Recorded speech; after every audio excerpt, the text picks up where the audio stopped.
Samia Shahid was more than just a name, she was a spark of life. Born into a family deeply rooted in cultural traditions, Samia grew up in Bradford, England, surrounded by a community that valued conformity and family honor above all. Yet, Samia had dreams that stretched beyond the narrow confines of her upbringing. She was ambitious, outspoken, and independent, qualities that often clashed with the expectations placed upon her as a young woman of Pakistani heritage. In her early 20s, Samia met Shakil, a man from her community chosen by her family to be her husband. At first, Samia tried to embrace the marriage, hoping to find happiness in the union. However, as time passed, it became clear that the relationship was fraught with challenges. Shakil was controlling and dismissive of Samia's ambitions. For her, the marriage felt more like a cage than a partnership. Amidst this, Samia found solace in her work. She pursued a career in beauty therapy, a field she was passionate about. Her dedication and hard work earned her respect and recognition among her peers. It was during this time that she reconnected with an old acquaintance, Syed Mukhtar Kazam, through social media. Their conversations quickly evolved from casual exchanges to heartfelt confessions. Syed, a kind and supportive man, embodied everything Samia felt was missing in her life. Against all odds, they fell in love. When Samia decided to leave her marriage to Shakil, the news was met with fierce resistance from her family. Divorce, in their eyes, was a taboo, a stain on the family's honor. Despite their disapproval, Samia moved forward, filing for divorce and eventually marrying Syed in a quiet ceremony in Dubai. She believed she had finally found her happiness. But the fractures in her relationship with her family deepened. Her parents, especially her father, were devastated. To them, Samia's choices were not just personal decisions but a direct affront to their values and their standing in the community. They pleaded, argued, and ultimately disowned her. Yet, in moments of vulnerability, Samia still longed for reconciliation. She yearned for a day when her family would accept her for who she was and the life she had chosen. In July 2016, months after her marriage to Syed, Samia received a surprising phone call from her family. Her father sounded unusually warm and conciliatory, urging her to visit Pakistan. He assured her that the family wanted to mend their fractured relationship.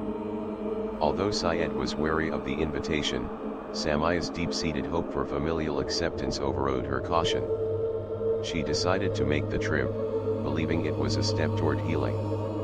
Before boarding her flight, Samia confided in her close friends about her apprehensions.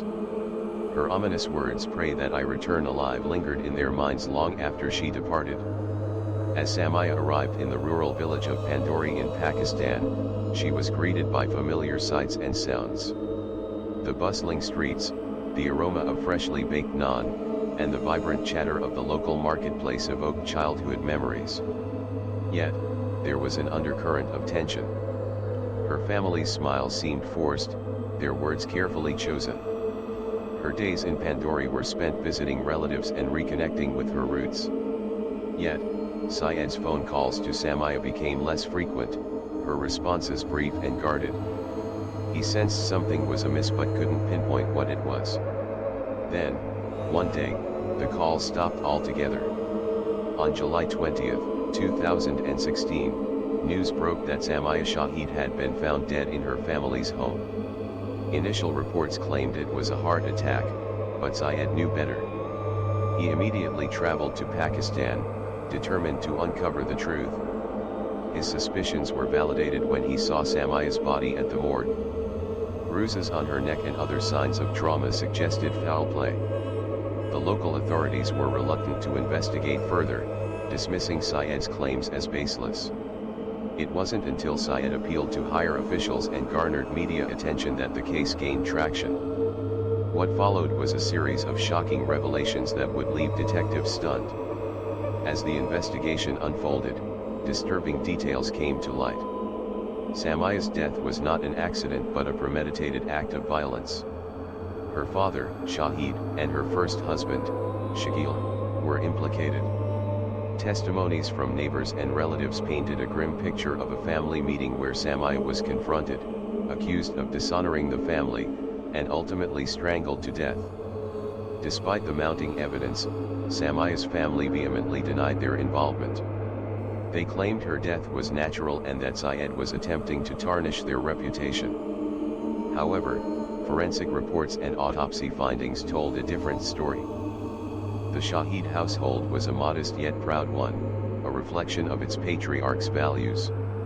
The living room bore ornate tapestries shipped from Pakistan, vibrant with crimson and gold, while the faint aroma of cardamom and turmeric lingered in the air, a scent that felt like home yet reminded Samia of her family's tightly held traditions. At school, Samia was like any other British teenager, curious, driven, and surrounded by friends from all walks of life. She laughed at jokes shared during lunch breaks and worked hard in her studies, earning accolades that made her teachers beam with pride. Yet, each day she returned to a home governed by unspoken rules. As dusk settled, her time was not hers, it belonged to family dinners where the conversation was dominated by her father's stern voice and her mother's dutiful silence. The contrast was stark.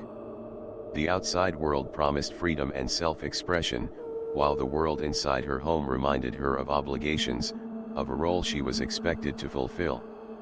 For Samia, navigating this duality often felt like walking a tightrope. As Samia grew older, the expectations placed upon her began to crystallize. Her parents frequently reminded her of her duties to honor the family, to uphold their cultural heritage, and to marry a man of their choosing. These conversations, though veiled in love, weighed heavily on Samia's spirit. She would sit by her bedroom window at night, staring out at the dim glow of streetlights. Bradford's quiet hum was soothing, but her mind raced with questions about the future. She dreamt of traveling, of pursuing a career in beauty therapy, and of one day opening her own salon. But in her father's eyes, these aspirations were frivolous, a distraction from the only role that truly mattered, becoming a dutiful wife and mother. Yet, Samia couldn't silence the voice inside her that yearned for independence. It whispered to her during stolen moments of solitude and in the encouraging words of her teachers. At 19, Samia's life took a pivotal turn. Her parents arranged for her to marry Shakil, a distant cousin from Pakistan. The decision was presented to her not as a question but as an expectation. To her family, this union was ideal, a bond that would strengthen familial ties and uphold their cultural lineage. Samia felt trapped, her dreams slipping through her fingers like sand. But she didn't resist. Instead, she buried her feelings deep, convincing herself that maybe this was her fate. The wedding was a grand affair, a blend of vibrant celebrations and heavy hearts. Samia's smile in the photographs was radiant, but those closest to her saw the shadows in her eyes. Life with Shakil was a far cry from the dream Samia had once nurtured. He was a man of few words and even fewer affections. Their home in Pandori, Pakistan, was stark and devoid of warmth. The walls, painted in pale yellows, felt suffocating, and the narrow streets outside offered no escape. Shakil's idea of marriage was rooted in control. He demanded obedience, dismissing Samia's thoughts and desires as irrelevant. Her vibrant personality, once her greatest strength, became a source of tension. Arguments were frequent, their voices echoing through the small house. Samia often found herself sitting alone on the edge of their bed, tears streaming down her face as she clutched a photograph of her family in Bradford. The oppressive environment took its toll on Samia. The lively woman who had once charmed everyone she met was now a shadow of herself. She confided in a close friend back in England, her voice trembling with despair as she admitted, "I feel like I'm disappearing." It was during one of her rare visits back to Bradford that Samia met Syed Mukhtar Kazam. Their encounter was serendipitous, sparked by a mutual friend who believed they would get along. From the moment they met, there was an undeniable connection. Syed was kind, patient, and deeply empathetic, a stark contrast to the man Samia had married. Their friendship grew over time, their conversations filled with laughter and understanding. For the first time in years, Samia felt seen and valued. It wasn't long before their bond blossomed into love, a love that gave Samia the courage to dream again. But with love came risk. Their relationship was a secret, concealed from her family and community. Samia knew the consequences of pursuing a divorce and marrying Syed would be severe. Yet, the thought of spending her life in misery was unbearable.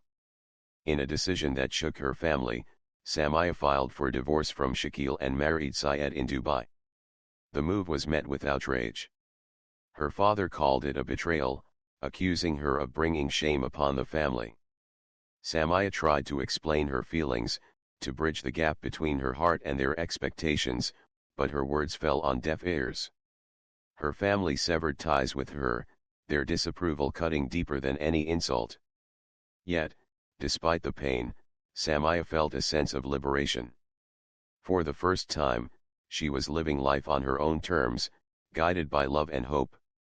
Months passed, and the wounds from her family's rejection began to heal, though the scars remained.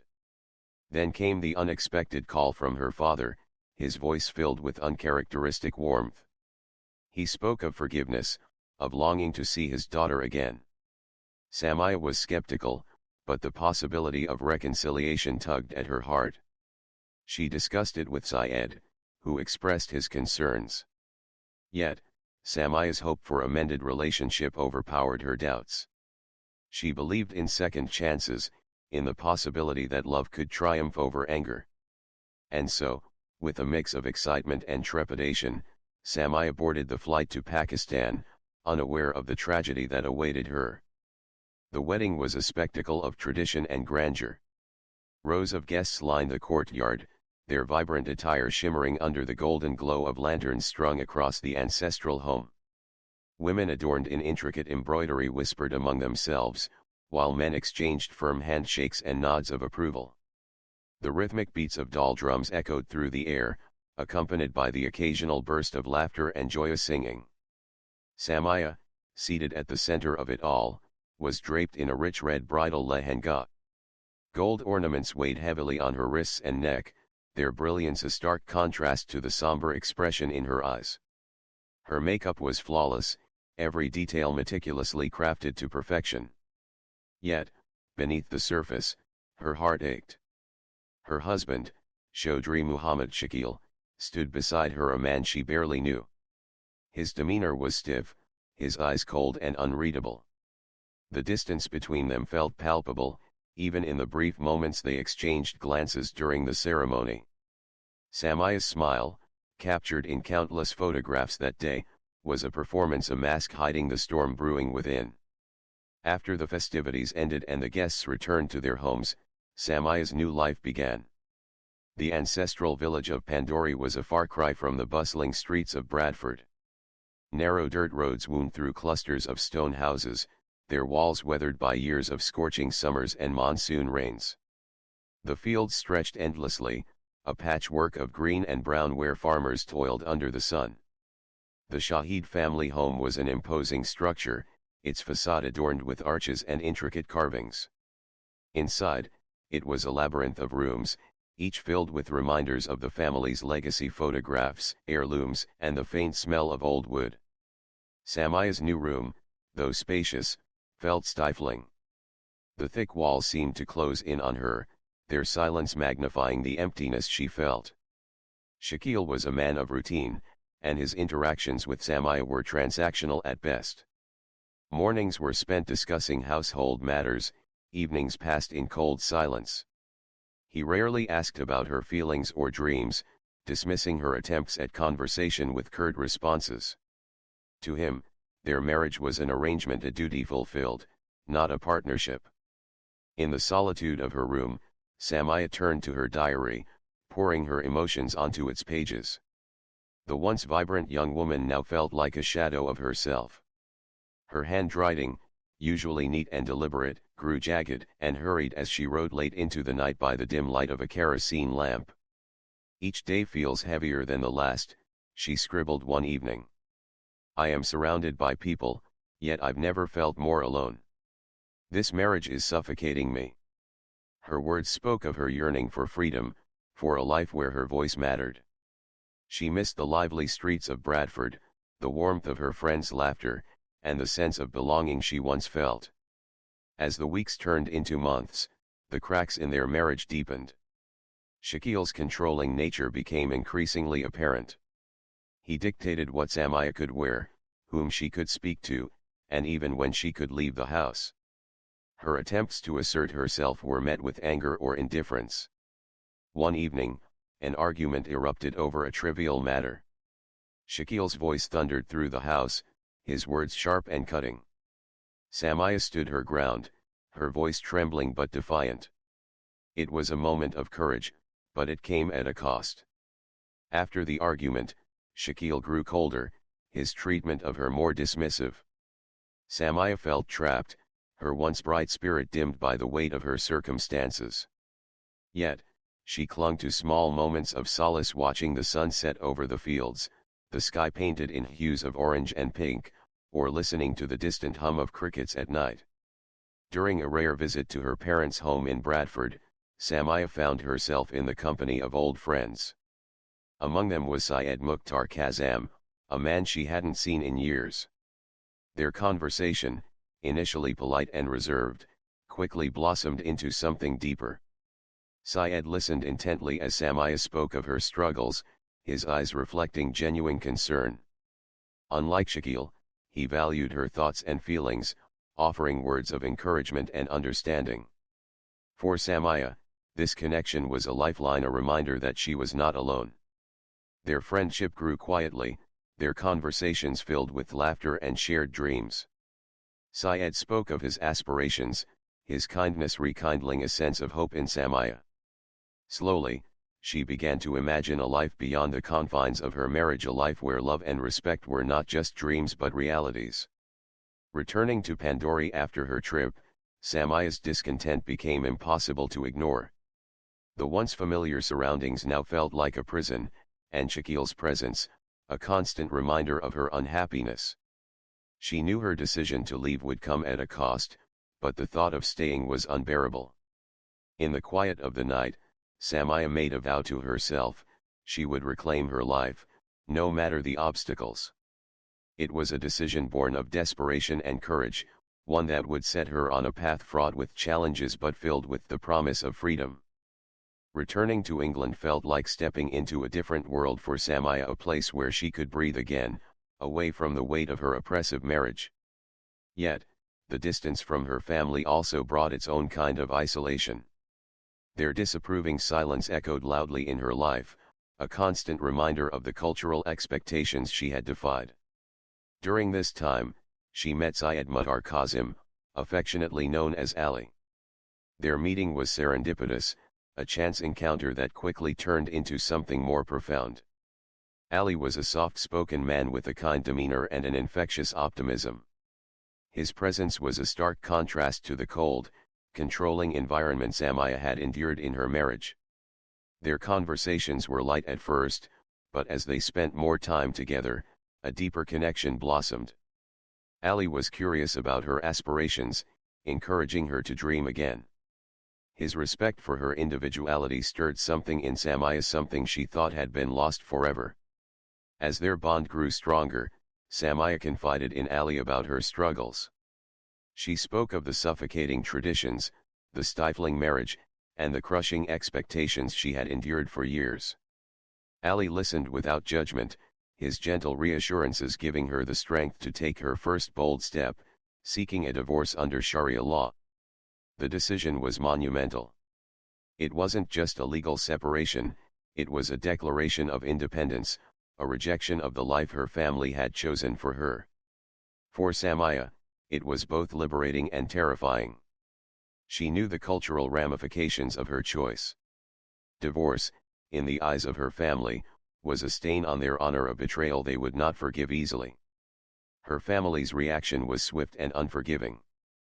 Phone calls turned into confrontations, and pleas for understanding were met with accusations. Her father's voice, once a source of comfort, now carried the weight of anger and disappointment. "You have shamed us," he said, his words slicing through her like a knife. Amid the turmoil, Samia and Ali decided to leave England behind. Dubai offered a fresh start, a place where they could build a life together, free from the judgmental eyes of her family and community. Dubai was a city of contrasts, a bustling metropolis where tradition met modernity. Towering skyscrapers stood alongside bustling souks, and the aroma of spices mingled with the salty breeze from the Arabian Gulf. For Samia, the city represented possibility. The couple settled into a modest apartment on the outskirts of the city. Their home was small but filled with warmth. The walls were adorned with photographs of their travels and mementos of the life they were building together. Ali often surprised Samia with small gestures, a handwritten note tucked into her handbag, a bouquet of fresh flowers after a long day. For the first time in years, Samia felt a sense of belonging.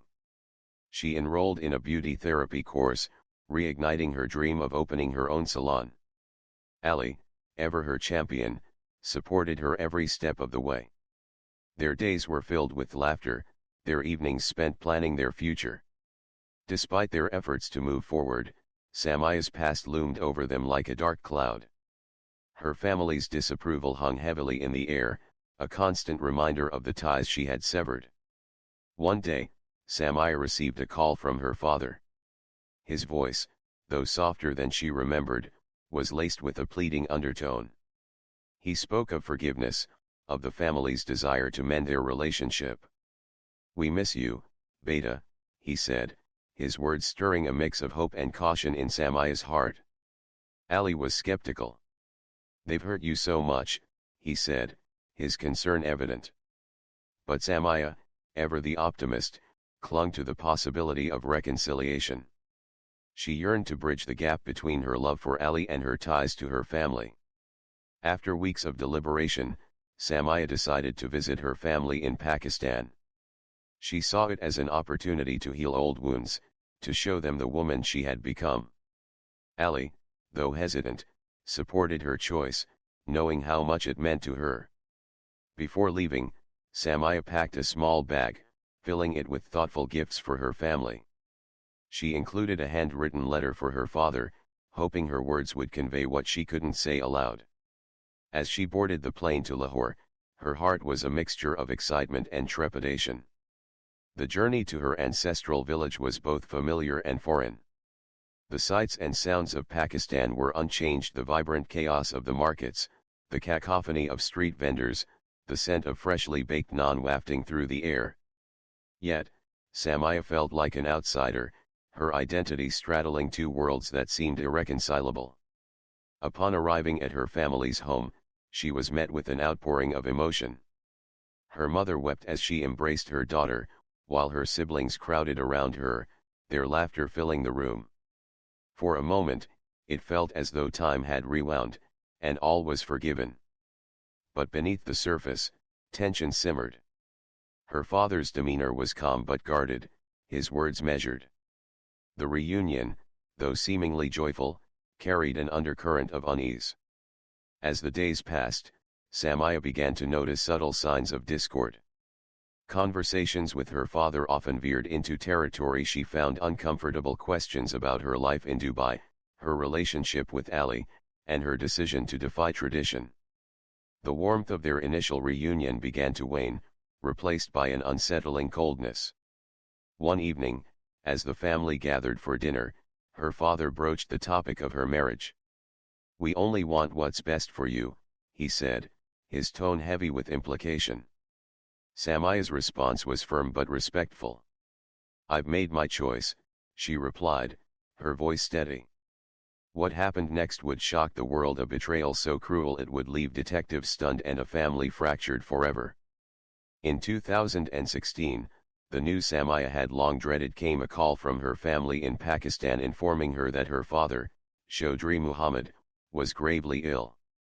Despite the emotional distance that had grown between them, Samia's heart was torn. She had never stopped loving her family, even though their relationship had become strained after her divorce and her defiance of their traditions. Ali, ever the protector, voiced his concerns strongly. "Samia, please, don't go. Your family has shown no respect for you. Please, stay with me, he pleaded. But Samia's sense of duty to her father, whom she had once admired and respected deeply, overpowered her fears. She knew that this might be her last chance to mend the frayed ties with her family. She had to go, no matter the risks. Before boarding the plane, she whispered her now famous words to a friend who had offered to take care of her belongings in her absence, "Pray that I return alive." Her tone was heavy with a sense of foreboding, but she refused to let her anxieties hold her back. Upon her arrival in Pakistan, the weather seemed to reflect Samia's mood. A dull, oppressive heat clung to the air. The streets of Lahore, once bustling with energy, felt foreign to her now. The chaos of the markets, the call to prayer echoing through the alleyways, and the vibrant colors of the city seemed to be seen through a veil, a reminder of the distance she had placed between herself and her roots. Her family greeted her at the door of their home, the same home she had grown up in, but there was an unmistakable tension in the air. Her mother's embrace was warm, but there was something strained about it. Her siblings' smiles were tight, their eyes too quick to look away when they met hers. It was as if they were all waiting for something, though none dared to voice it. Chaudhry Muhammad, though ill, sat upright at the head of the table during dinner, his expression stern as always. He welcomed Samia with his usual formalities but said little. His gaze lingered on her with a mix of disappointment and something darker, perhaps anger, perhaps unspoken expectations that were yet to be fulfilled. The reunion, while outwardly cordial, was fraught with an unsettling undercurrent. The next few days passed in a haze of awkward silences and strained conversations. Samia, ever the diplomat, tried to find common ground with her family, but the barriers were too high. It was as if her past decisions, her divorce, her choice to live in Dubai with Ali, and her rejection of their traditional ways were things they could never truly forgive. Her father's health seemed to deteriorate rapidly, and with it, the tension in the house grew. Samia spent most of her time by his side, tending to his needs, but every day felt like a waiting game. Her family was eager for her to follow their expectations, but Samia had no intention of returning to the life she had left behind. Yet, in her heart, she longed for the affection and acceptance she had once known. Samia continued to write in her diary, her words reflecting the conflict she was living through. "I've come to heal old wounds, but I fear they will only deepen. I want to forgive, but I don't know how." Despite her internal struggle, Samia held on to the hope that time would heal the rift between her and her family. She believed in the power of reconciliation, in the possibility of rebuilding the relationship she had lost. But as each day passed, it became clearer that the past could not be easily forgotten. It was on the 5th day of her stay that tragedy struck. Samia had just finished helping her father with his medication when she went to rest in her room. Her mother had asked her to stay for dinner that evening, a gesture that seemed like a step towards normalcy. The house was quiet as Samia retreated to her private space, perhaps trying to find solace in the fleeting sense of normalcy. But she did not return to dinner that night. When the family went to check on her, they found Samia unconscious in her room. Panic set in immediately. Her mother screamed for help, and her father, despite his frailty, stumbled toward her room. But it was too late. Samia was pronounced dead on the spot.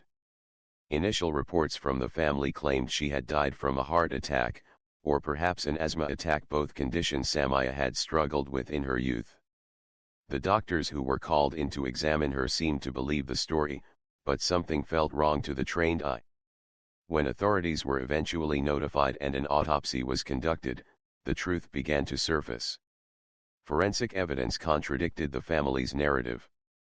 Bruises were discovered around Samia's neck, marks that suggested she had been strangled. The pathologist also found signs of trauma consistent with a struggle. The discovery sent shockwaves through the small village, and detectives began to piece together the details. There were no signs of forced entry into Samia's room, and her belongings remained untouched. It was clear that she had died in a place she once considered safe, her own family home. The authorities launched an immediate investigation, questioning her family members and others who might have been present at the time of her death. Suspicion quickly mounted, particularly around her estranged husband, Shakil, who had never forgiven Samia for divorcing him and defying their family's traditions. But no one could have predicted the horror that would unfold as the investigation continued. As the detectives dug deeper, they uncovered a web of secrets and lies within Samia's family. Shakil, though initially dismissed as a suspect, had been in communication with several family members prior to Samia's visit. In fact, there were records of threatening phone calls made to Samia, urging her to return to her former life and renounce her love for Ali. These calls, it seemed, were part of a larger conspiracy to bring her back into line with the family's expectations. Witness testimonies began to paint a disturbing picture. Samia's father, despite his illness, had been adamant about her returning to Pakistan to make amends with the family. In the days leading up to her death, it appeared that he had been pressuring her relentlessly to reconcile with Shakil, even though Samia had made it clear that she had no intention of returning to her former life.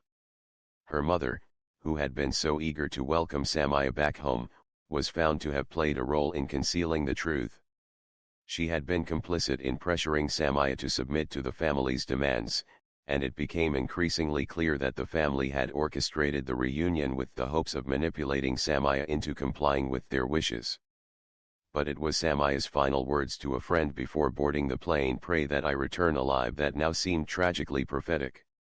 Her death was not an accident. It was the culmination of years of control, resentment, and familial obligation. As detectives pieced together the evidence, they were stunned by the brutality of what had transpired. Samia's tragic end was not just a result of her personal choices, it was a horrifying manifestation of the power dynamics within her family, of love turned into a weapon, and of a culture where tradition outweighed the value of a woman's life. The days following Samia's death were a blur of shock and grief for Ali. The weight of losing the woman he loved was unbearable, but it was the revelation of the truth about her death that truly shattered him. Despite the official explanation given by Samia's family that her passing was due to natural causes, Ali refused to believe the narrative. He had seen the bruises on her neck, the signs of a struggle, and he knew something far more sinister had occurred. In his heart, Ali knew Samia's death was not just a tragic accident, it was murder. He was not the type to easily give in to despair, but this time, the urge to fight for the truth was overpowering. He made it his mission to uncover what had happened to Samia, even if it meant going up against powerful forces. Determined, Ali contacted local authorities in Pakistan and demanded a formal investigation. His persistence, however, came at a great personal cost. The Shahid family was well respected in their community, and they made it clear that they would not allow their honor to be questioned. Ali began receiving threats from anonymous callers, warning him to abandon his quest for justice or risk severe consequences. The more Ali pushed for the truth, the more he found himself isolated. Friends who had once supported him turned their backs, intimidated by the Shahid family's power. But despite the mounting pressure, Ali's resolve remained unbroken. He continued to seek legal counsel and work closely with investigative journalists to shine a light on the case. His efforts caught the attention of international media, which soon began to report on Samia's death. The world was shocked by the brutal reality of honor killings, a practice that, though taboo, was still pervasive in some parts of the world. As the story gained traction, public outcry grew, and the case became a symbol of the fight for justice for women oppressed by societal expectations. Amid the growing pressure and widespread media attention, the Shahid family's facade began to crack. Under intense questioning, both Samia's ex-husband, Chaudhry Muhammad Shakil, and her father, Chaudhry Muhammad, eventually confessed to their involvement in her death. Their confessions were chilling. They claimed that they had acted to preserve their family's honor, an honor they believed had been tarnished by Samia's divorce and her relationship with Ali. In their minds, Samia's rejection of their cultural values and traditions was a betrayal that could not be forgiven. Her father, once a figure of authority and respect in their community, admitted that he had played a direct role in orchestrating her death. He recounted how, after months of pressure on Samia to return to Pakistan and reconcile with her past, he and her ex-husband saw her continued defiance as an affront to their family's reputation.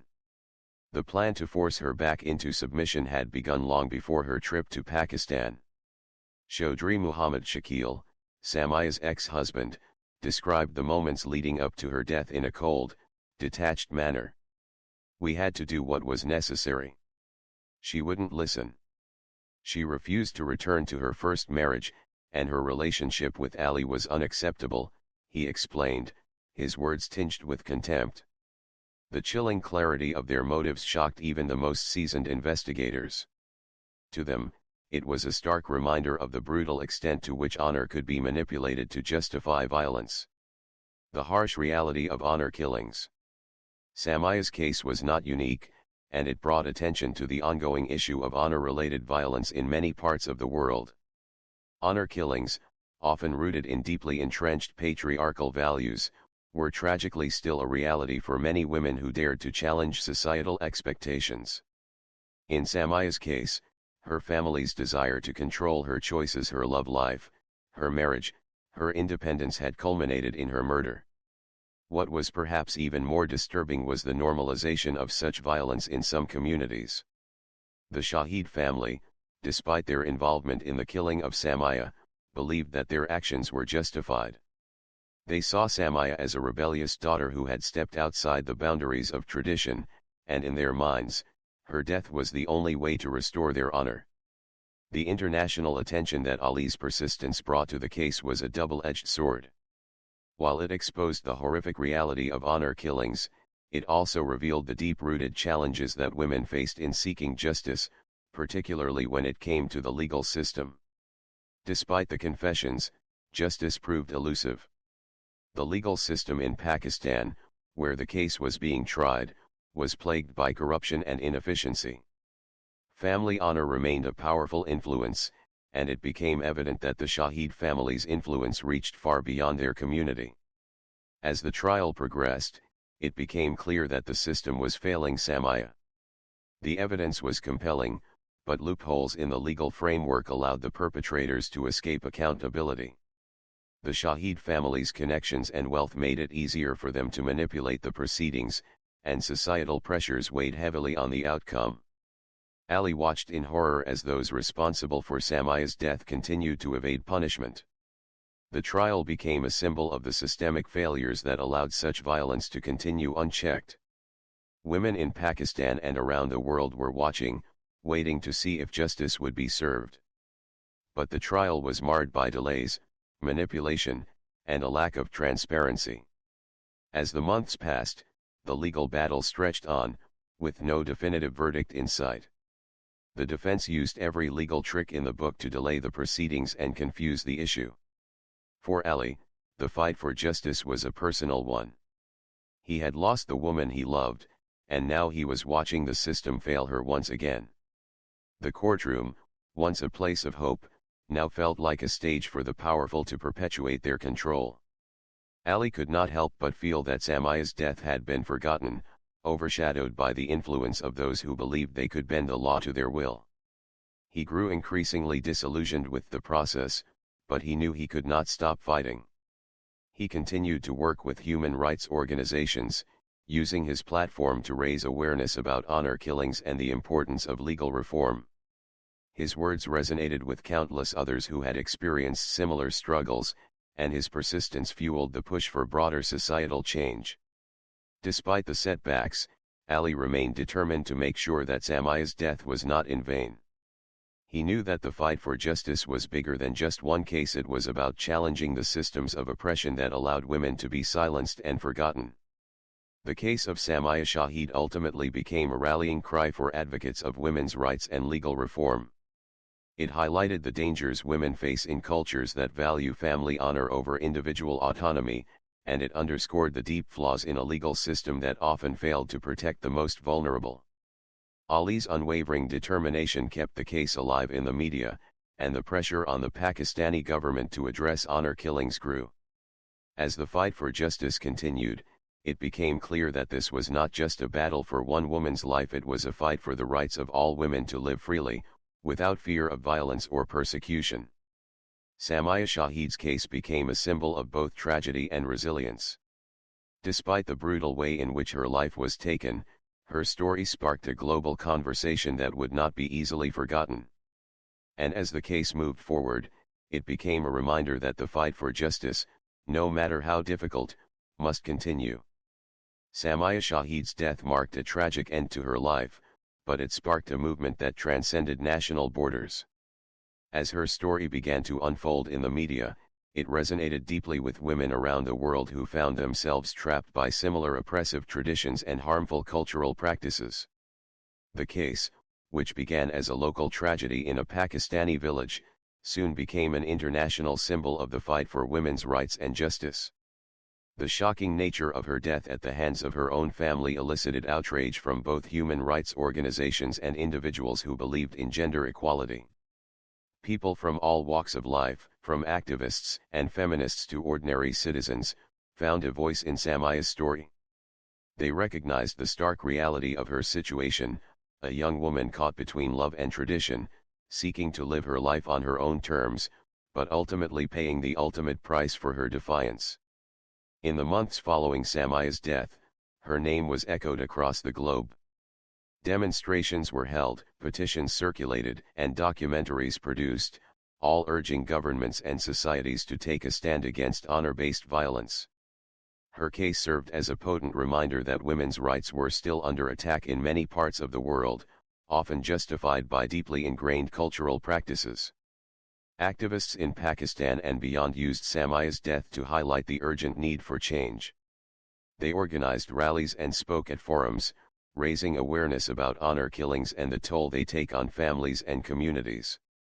Samia's story was no longer just about one woman, it became a cause for a broader social transformation, one that demanded cultural reform, legal justice, and the protection of women's autonomy. Around the world, Samia's case resonated with women who had faced similar challenges. The notion of honor that was used to justify her murder was not unique to Pakistan. Women in countries with patriarchal cultures, from parts of the Middle East to South Asia and even in some Western communities, found themselves oppressed by the same rigid expectations. Samia's name became a rallying cry for the need to break free from these constricting traditions. In the years that followed, Samia became a symbol of resilience. Her struggle against tradition, her desire to live freely, and her tragic end in the name of honor galvanized a global movement. Activists quoted her, held her up as a martyr, and used her story to inspire others to continue their fight for gender equality. Her family's brutal treatment of her and the way they saw her as an object to control was an all too familiar reality for many women. For those who had never dared to speak out, Samia's story gave them the courage to stand up against their own oppressive situations. Her legacy became a conversation starter in homes, universities, and even policy-making forums. People began to understand that, while tradition can be important, it should never come at the cost of an individual's safety, freedom, and right to live authentically. In some communities, Samia's case ignited a critical shift in the cultural narrative surrounding women's rights. Educational campaigns were launched to teach young men and women about gender equality, the dangers of cultural oppression, and the importance of supporting one another in the face of societal pressures. Samia's death opened a conversation that had long been silenced, one about the importance of allowing individuals, especially women, to have agency over their own lives. Parents and children alike were urged to rethink traditional beliefs about marriage, family, and honor. Samia's tragic fate served as a poignant reminder that clinging too tightly to outdated customs could destroy the very lives they sought to protect. Moreover, the legal system in Pakistan and other countries began to face increasing pressure to change. Activists advocated for stricter laws against honor killings and gender-based violence. Organizations like Human Rights Watch and Amnesty International amplified their calls for justice in Samia's name, demanding that governments take meaningful action to protect women and hold perpetrators accountable. Despite the global outcry, the fight for justice in Samia's case was far from over. While Ali's tireless efforts helped bring attention to the injustice, the legal proceedings remain tangled in systemic flaws. Pakistan's legal system, heavily influenced by family and societal pressures, struggled to deliver meaningful consequences to Samia's killers. Ali, however, refused to let Samia's story be forgotten. He continued to use his platform to speak out against the injustices faced by women like Samia. His calls for reform, both in the legal system and in societal attitudes, echoed across international forums. His work was vital in keeping the case alive in the public consciousness and pushing for reforms in family law and women's rights. The slow and often frustrating pace of legal justice did not deter those who believed in Samia's cause. As the years passed, it became increasingly clear that this case would not just be a fight for Samia, it would be a fight for all women who had been oppressed, silenced, or harmed in the name of tradition. Samia Shahid's life, though tragically cut short, left behind a legacy that continues to echo today. Her story has become part of a larger, global conversation about the rights of women, the dangers of patriarchal control, and the need for cultural and legal reform. In the years following her death, Samia's name was invoked in countless debates, rallies, and discussions about honor-based violence and women's autonomy. Through the tireless work of activists, lawyers, and ordinary people who took up her cause, her story has inspired movements in countries around the world. Samia's story is one that refuses to fade into the background. It stands as a stark reminder of the ongoing struggles women face in the battle for basic freedoms.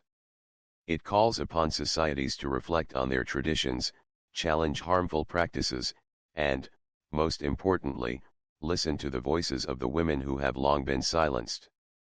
In the end, Samia's tragic death became more than a case of injustice, it became a powerful symbol of the need for change. Her story will continue to inspire generations to come, as it challenges the world to be better and to fight for the rights of women everywhere. Samia Shahid's life, though tragically short, was a testament to courage, love, and the unwavering desire for personal freedom. She was a woman who, despite the overwhelming forces of tradition and family expectations, sought to live on her own terms. Her journey, a tale of love against all odds, a fight for justice, and a poignant reminder of the harsh realities women face, has left an indelible mark on the world. Samia's decision to choose her own path, even when it meant defying her family and societal norms, stands as a powerful example of resilience. Her case continues to resonate with women everywhere who feel trapped by the weight of cultural and familial expectations. Though she was silenced too soon, her story has ignited a global conversation about honor killings, women's rights, and the systemic injustices that women continue to face in many parts of the world. Her death was not the end, it became the beginning of a movement. People from all walks of life have stood in solidarity with her cause. Organizations, activists, and ordinary individuals have used Samia's case to shed light on the widespread issue of gender-based violence and the urgent need for reform. By telling her story, we not only remember Samia but also amplify the voices of countless others who suffer in silence, whose stories have yet to be told. Samia's life may have been cut short, but her legacy lives on in every conversation that challenges the status quo. She has become a symbol not just of loss, but of hope. Hope that one day, women everywhere will have the freedom to live as they choose, free from fear, oppression, and the threat of violence. As we reflect on her story, we are reminded of the importance of continuing the fight for justice. Let us honor Samia by standing up against violence and oppression, and by advocating for a world where every woman is free to live her life on her own terms. If you found Samia's story moving and want to help spread her message, please take a moment to like and share this video. Together, we can amplify her voice and continue the fight for justice and equality. Don't forget to subscribe to our YouTube channel for more stories that matter. Thank you for being part of this important conversation.